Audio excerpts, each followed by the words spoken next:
नमस्कार दोस्तों। एक किसान था, उसके पास अपनी ज़मीन थी जिस पर वो खेती बाड़ी किया करता था और एक बड़ा सा मकान था। किसान की पत्नी ने एक एक करके 4 बेटियों को जन्म दिया था।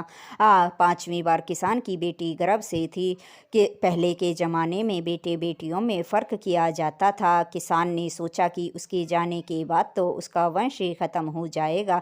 जब रिवाज के अनुसार उसकी पत्नी मायके जा रही थी तो किसान ने अपनी पत्नी से कहा कि अगर इस बार भी तुमने बेटे की जगह बेटी को जन्म दिया तो मैं तुम्हें व्यापारी को बेच दूंगा। यह बात सुनकर किसान की पत्नी घबरा गई, अपने घर चली गई। कुछ दिनों के बाद उसने एक सुंदर सी बेटी को जन्म दिया, लेकिन पति की बात याद करके वह घबरा गई। उसने अपने पति को बिना बताए और घर में किसी को भी इस बारे में नहीं बताया और उस नवजात बच्ची को एक काठ के बक्से में बंद करके नदी के पानी में बहा दिया। नदी की पानी की लहरों के साथ बक्सा बहता हुआ काफ़ी दूर निकल गया।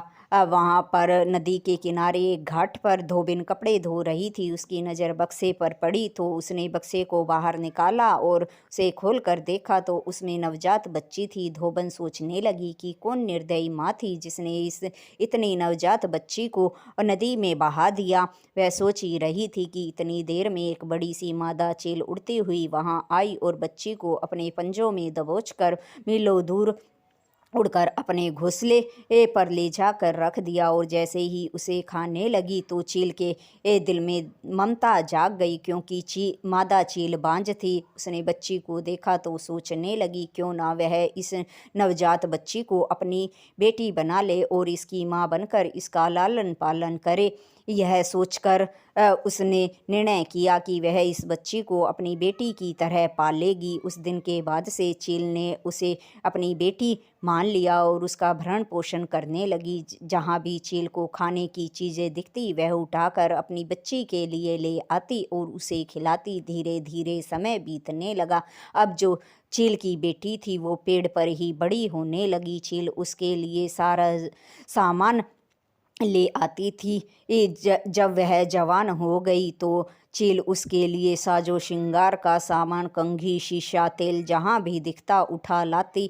एक दिन सेठ की छत पर कपड़े सूख रहे थे। सुंदर घाघरा चोली थी। चील उसे उठाकर अपनी बेटी के लिए ले आई। उसे पहनकर उसकी बेटी और भी सुंदर दिख रही थी। वह बचपन में जितनी सुंदर थी उससे भी ज़्यादा सुंदर वह बड़ी होने पर लगती थी। एक दिन राजकुमारी नदी में नहा रही थी। उसने अपने जेवर उतार कर एक तरफ रखे थे। चील ने उन्हें देखा और अपनी बेटी के लिए उठा लाई। उन्हें पहनकर उसकी बेटी बड़ी खुश थी। चील अपनी बेटी को खुश देखकर खुश रहती थी। एक दिन चील ने अपनी बेटी से कहा कि बेटी, मैं तुम्हें छोड़कर मीलों दूर चली जाती हूँ, लेकिन मुझे तुम्हारी चिंता लगी रहती है। कहीं पीछे से तुम पर कोई मुसीबत आ गई तो।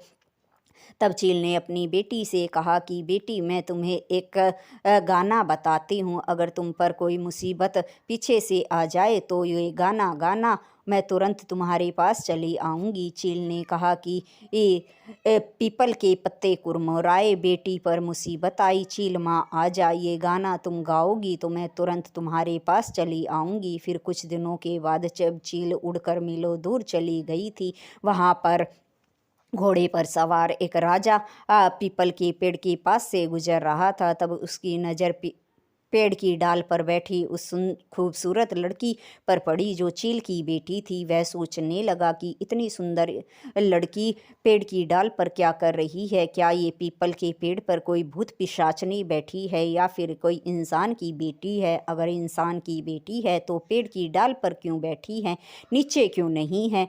यही सब सोच रहा था। उसने चील की बेटी से इस बारे में पूछना शुरू किया। चील की बेटी उसे देखकर घबरा गई, क्योंकि पहले उसने कभी इंसान नहीं देखे थे। वह घबरा कर गाना गाने लगी और चील माँ को बुला लिया। चील थोड़ी ही देर में वहाँ आ गई और डाल पर बैठी अपनी बेटी से कहने लगी, बेटी क्या हुआ।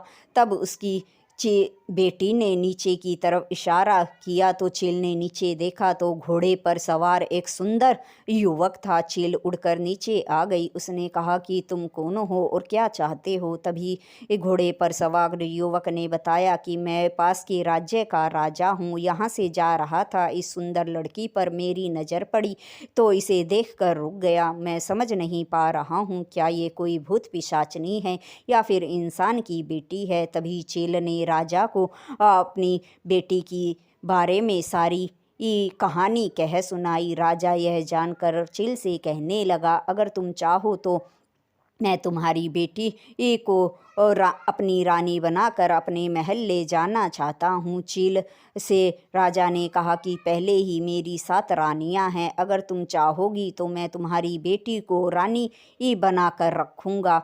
चील सोचने लगी और फिर थोड़ी देर के बाद उसने अपनी बेटी को पेड़ से नीचे बुलाया और राजा से कहा कि आप मेरी बेटी को अपनी रानी बनाकर ले जा सकते हैं। चील सोचने लगी, अगर उसकी बेटी राजा की रानी बन गई तो उसकी ये चिंता भी खत्म हो जाएगी। राजा चील की बेटी को घोड़े पर बिठाकर अपने महल में ले गया।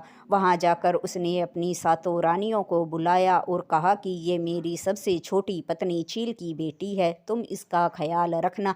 अब राजा भी चील की बेटी को बहुत प्रेम करता था क्योंकि वो बाकी सभी रानियों से बहुत ज़्यादा सुंदर थी। राजा अधिकतर समय चील की बेटी के साथ ही बिताता था। इस बात से 7 रानियों को ईर्ष्या होने लगी। अब रानियां उसे परेशान करने के लिए मौका ताकती रहती थी और चील की बेटी को परेशान करती रहती थी। एक दिन रानियों ने चील की बेटी से कहा कि तुम्हें उन सब के लिए अकेले ही खाना बनाना होगा। चील की बेटी ने खाना खाया ही था, खाना कभी बनाया नहीं था। वह बैठकर रोने लगी। तभी उसे माँ की कही बात याद आई। वह महल के बाहर एक आम के पेड़ के नीचे खड़ी हो गई और गाना गाया। चील माँ को बुला लिया। चील जब वहाँ आई तो अपनी बेटी से कहने लगी, क्या हुआ बेटी, तुम रो क्यों रही हो? तब चील की बेटी ने सारी बातें अपनी माँ को बता दी और कहा कि मैं खाना कैसे बनाऊँ, मैंने तो कभी खाना नहीं बनाया। तभी चील ने कहा, तो घबरा मत, मेरी बात ध्यान से सुन। एक बर्तन में पानी डालकर उसमें एक चावल का दाना डाल देना और दूसरे बर्तन में पानी डालकर एक सब्जी का पत्ता डाल देना और चूल्हे पर रखकर दोनों के नीचे एक एक लकड़ी लगाकर तुम बाहर आ जाना और थोड़ी देर के बाद देखना तुम्हें खाना बना मिलेगा। यह कहकर चील वहाँ उड़ गई और उसने ऐसा ही किया। थोड़ी देर के बाद अंदर जाकर देखा तो खाना बनकर तैयार था। उसने रानियों को खाना खिलाया। खाना बड़ा ही स्वादिष्ट था। ये देखकर सभी हैरान थे कि इतना स्वादिष्ट खाना चील की बेटी ने कैसे बनाया। पर उन्होंने फिर भी चील की बेटी को परेशान करना बंद नहीं किया। वह बात बात पर चील की बेटी को ऐसा काम करने के लिए कहती जो उसे बिल्कुल भी नहीं आता था। हर बार चील की बेटी ये अपनी चील माँ को बुलाती और चील उसकी सहायता करके वापस चली जाती। एक दिन रानियों ने चील की बेटी को अपनी चील माँ को बुलाते हुए जो गाना गाया वो सुन लिया और देख लिया कि चील आकर उसकी हर बार मदद कर जाती है।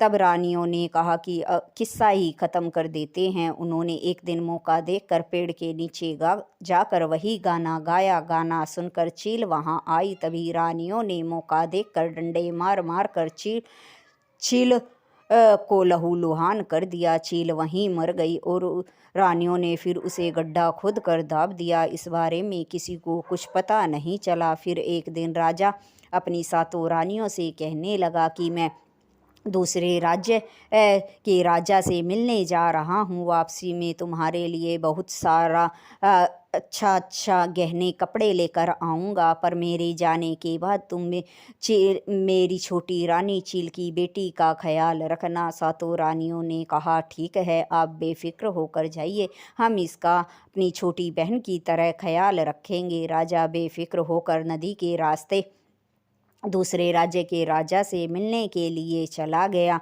तभी ये रानियों ने मौका देखकर एक व्यापारी को बुलाया और उस व्यापारी को चील की बेटी बेच दी और चील की बेटी से कहा कि इस व्यापारी के साथ जाओ और जो भी तुम्हें साजो श्रृंगार का सामान चाहिए इसके पास बहुत सुंदर सुंदर है, ले आना। अब चील की बेटी तो बड़ी नादान थी, वह व्यापारी के साथ चली गई। व्यापारी भी बड़ा खुश था कि इतनी सुंदर लड़की उसे सस्ते में मिल गई है। वह नाव में बैठकर नदी के रास्ते अपने घर जा रहा था। जब वह अपने घर पहुंचा तो उसने चील की बेटी से कहा कि तुम इस सूखी मछली की रखवाली करना। यह कहकर वह चला गया। कुछ दिनों के बाद जो है चील की बेटी रो रो कर अपनी चील माँ को पुकार रही थी, लेकिन उसकी चील माँ नहीं आई। एक दिन वह रोती हुई गाना गा रही थी कि निर्दयी माँ ने छोड़ दिया, चील माँ ने पाना, राजा ने रानी बना लिया और 7 सोतों ने व्यापारी को बेच दिया। यह गाना गा रही थी। उस दिन उस नदी के रास्ते से राजा महल वापस लौट रहे थे। तब उन्होंने ये गाना सुना तो उस घर की तरफ चले गए। घर के अंदर जाकर देखा तो चील की बेटी रो रही थी। राजा ने उसे वहाँ देखकर कहा कि तुम यहाँ कैसे और रो क्यों रही हो। तब चील की बेटी ने सारी बातें राजा को बता दी कि उसकी सोतरानियों ने व्यापारी को उसे बेच दिया और उसने अपनी चील माँ को भी बहुत बार बुलाया लेकिन वो नहीं आई। तब चील की बेटी ने कहा है कि मुझे लगता है कि आपकी 7 रानियों ने ही मेरी चील माँ के साथ कुछ गलत किया है। राजा ये सब सुनकर बड़ा हैरान हुआ। फिर कहने लगा कि तुम चिंता मत करो, रानियों को उनके किए की सज़ा ज़रूर मिलेगी। फिर राजा ने एक बड़ा सा काठ का बक्सा लिया, उसमें 2 छेद किए और चील की बेटी को उसमें बिठाकर नाव में रखे सामान के साथ उसे भी रख लिया। जब राजा महल की ओर जा रहा था तभी एक नौकर ने महल में जाकर 7 रानियों से कहा कि आज राजा नदी के रास्ते वापस आ रहे हैं। 7 रानियां 16 श्रृंगार कर कर नदी के पास पहुंची। तब राजा नाव से उतरा तो उसने कहा कि मेरी सबसे छोटी प्रिय रानी चील की बेटी कहाँ हैं। तभी 7 रानियों ने कहा कि वो तो अपनी चील माँ से मिलने गई है। राजा ने कहा मुझे यकीन नहीं होता, क्या उसे मेरे आने की खबर नहीं थी। रानियों ने कहा उसे अपनी माँ की चिंता ज़्यादा है, आपके आने की खबर तो उसे भी थी लेकिन आपसे ज़्यादा वो अपनी माँ को प्यार करती है। राजा कहने लगा ऐसा नहीं हो सकता है, तुम झूठ बोल रही हो। तभी रानियों ने कहा नहीं, हम सच बोल रही हैं। तभी राजा ने कहा इस बात का फैसला अभी हो जाएगा। राजा ने एक बड़ा सा गड्ढा खोदा, उसमें नुकीले पत्थर डाले और ऊपर से कांटे डाल दिए और उसके ऊपर एक कच्चे सूत का जाल बांध दिया और अपनी रानियों से कहा अगर तुम सच बोल रही हो तो एक एक करके इस कच्चे सूत पर चलकर इस गड्ढे को पार कर जाओगी। तभी रानियां एक बार तो घबरा गई थी लेकिन राजा के कहने पर उन्हें कच्चे सूत पर चलकर गड्ढे को पार करना पड़ा। पर जैसे ही एक एक करके 6 रानियां कच्चे सूत पर चलकर गड्ढे को पार कर रही थी, वे सभी सूत टूटकर गड्ढे में गिर गई और नुकीले पत्थर और कांटे चुभने से 6 रानियां मर गई। लेकिन जो 7वीं रानी थी उसने कच्चे सूत पर चलकर गड्ढे को आसानी से पार कर लिया। क्योंकि जो 7वीं रानी थी उसे इस सब बातों की खबर नहीं थी कि 6 रानियों ने चील की बेटी को व्यापारी को बेच दिया है और चील को भी मार दिया है। क्योंकि जिस समय व्यापारी को 6 रानियों ने चील की बेटी बेची थी उस समय वह रसोई में खाना बना रही थी, इस बात की भनक उसे नहीं थी और चील को भी 6 रानियों ने मिलकर मारा था। 7वीं रानी को इस बारे में कुछ भी पता नहीं था। तभी राजा ने काठ का बक्सा खोला और चील की बेटी को बाहर निकाल लिया। राजा को यकीन हो गया था कि 7वीं रानी निर्दोष है, उसका इस सब बातों में कोई हाथ नहीं था। वह 6 रानियों को उनके किए की सज़ा मिली और राजा अपनी 7वीं रानी और चील की बेटी को लेकर महल वापस लौट गया और खुशी खुशी दोनों के साथ रहने लगा। कहानी आपको अच्छी लगी हो तो लाइक शेयर और सब्सक्राइब ज़रूर करें। धन्यवाद दोस्तों।